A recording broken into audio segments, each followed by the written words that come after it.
मैरिया का मतलब आदि शक्ति, ऐसी शक्ति जो वर्णन, जिसे अल्लाह का रूप दीजिए, भगवान का रूप दीजिए, ईश्वर का रूप दीजिए, घाट का रूप दीजिए, सर्वोच्च सत्ता जो सबसे ऊंची सत्ता है, उसके ऊपर कोई न हो।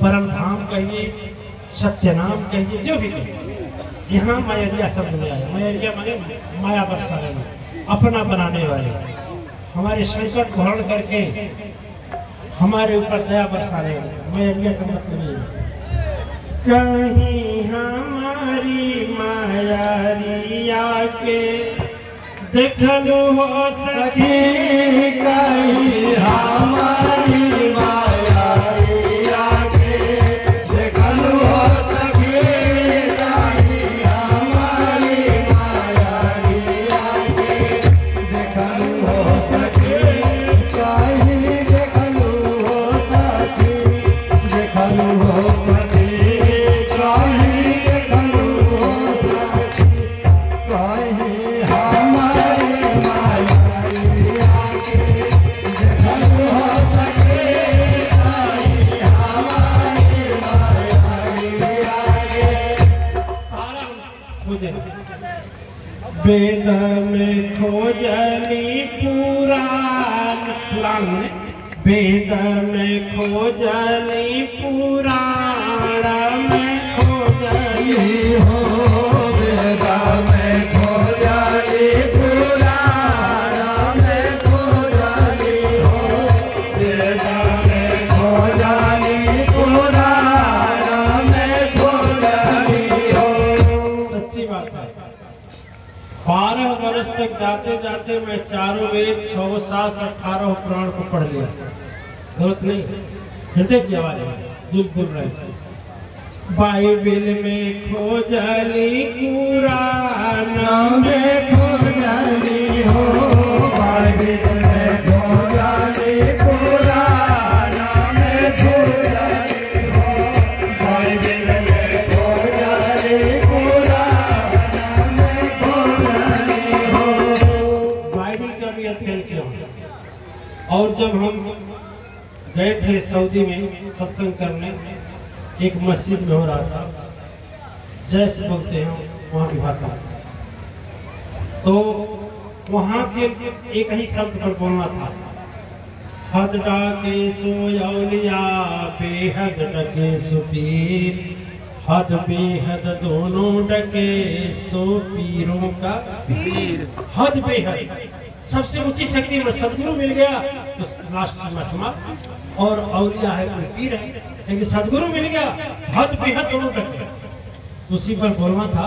तो हमकी आते समय उन लोगों ने कुरान दिया, हिंदी में लिखा है, आज भी है, रखे कुरान भेंट किया गया सऊदी में।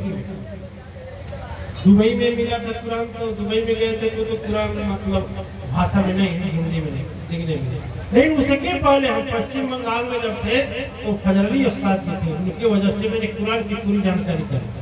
तब लास्ट में मैं पता किया कि यह जड़ एक ही है, कि बीच वाले धर्म आते हैं, हम लोगों को लड़ाते हैं, आपस में झगड़ा करवाते हैं। लेकिन सच्चाई तो हम लोग एक हैं, अगहराई तक कोई जाता नहीं, किसी कहने में आकर के तैयार हो जाता। तो वेद बाइबिल में खोजली कुरान में खोजली हो, बाइबिल में खोजली पुराण में खोजली हो, बाइबिल में खोजली पुराण में खोजली हो। खोजी के हार गईली कन फुकवा गुरु कहीं हमारी मायारिया के देखलू हो सके, कहीं हमारी मायारिया देखलू हो सके, कहीं हमारी मायारिया।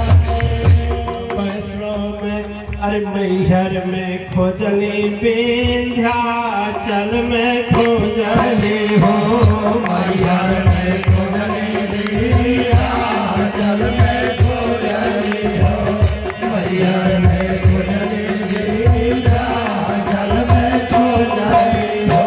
खोजी के हार गईली वैष्णो देवी सीढ़िया चढ़ी, कहीं हमारी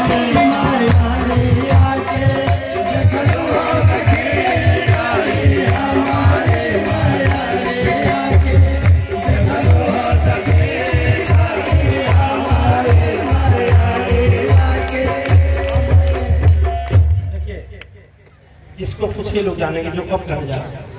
28 के खोजली नवरात्र के खोजली हो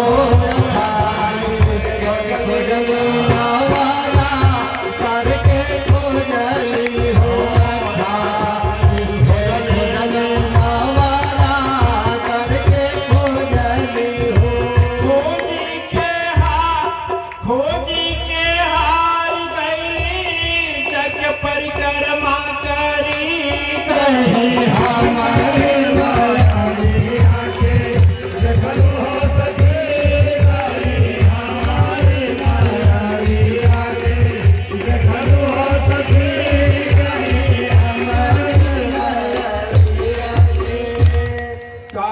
अयोध्या में खोजली औरी मथुरा में खोजली हो।